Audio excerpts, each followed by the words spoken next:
I ain't gonna have that shit.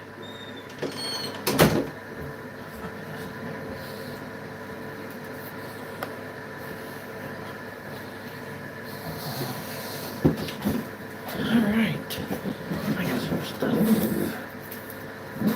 working on for the next couple of days. This probably take a couple of days to do. Yep. Yep.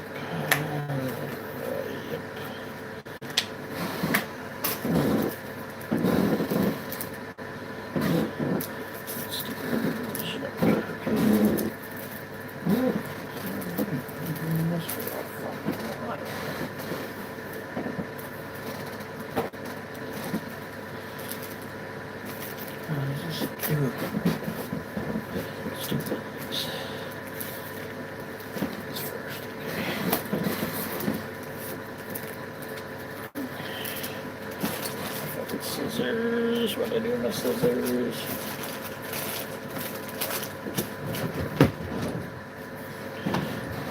Here's my scissors.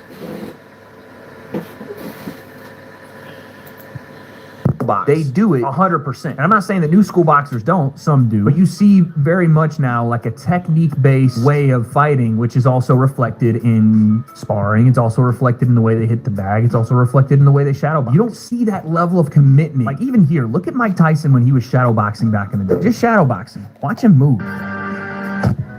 Just look at the movement, right? The full commitment to the shadow box. That's a fight. He's fighting.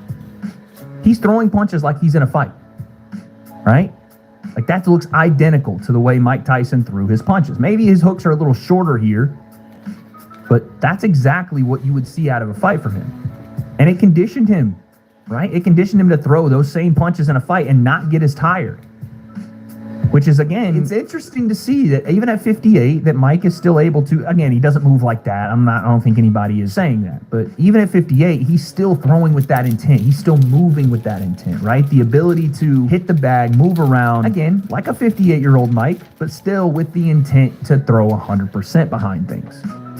Like, he's not taking some steam off these punches. The point I'm trying to make is, this is 2-minute rounds. And I know that people are going to watch this video and go, oh, here's Wade trying to convince. No, I'm looking at this objectively and saying what I see, which is a difference in the way they train. Not necessarily in the way that they spar yet, because we'll see, but here's Mike sparring, and this is a little bit of a different story, right? You see him, again, these are very short clips, and I know that's another thing that we've criticized, that Mike has short clips, that they're not, you know, full clips of him sparring. I don't want to see full clips of Mike Tyson sparring. I don't want to see full clips of Jake Paul sparring right now, because it would give away a little bit of the mystique of what's going on here. And also, I don't think either of them want to give full clips out of them sparring because they were about to fight. Like, Jake's clips were 13 seconds, 10 seconds. Still made a 20-minute video out of it, though. No, my point is, you don't need to put out all this full footage and stuff. In fact, Jake's not doing it either, so it's not just Mike. But when we go through this, you see some head movement, you see some shots across the guard, but what you do see a lot of is Mike's body trying to keep up with his mind. At least that's what I see, right? Because these are the same entries Mike Tyson used to take, right? Off the jab, boom,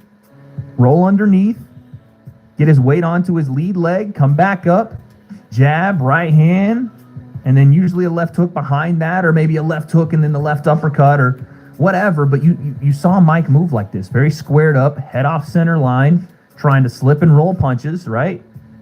He actually tries to slip what I think is just muscle memory outside of a right hand and roll underneath the jab, then come back, jab, right hand. And he does it again here. You can kind of see the other side of the angle. I don't know if this is the same angle, but you see him jab, right hand again, just like he hit the bag. How you practice is how you play. And again, it's lunging in, which I do worry about because Jake does have a nice uppercut. He does have a nice left hook. He does have a nice overhand.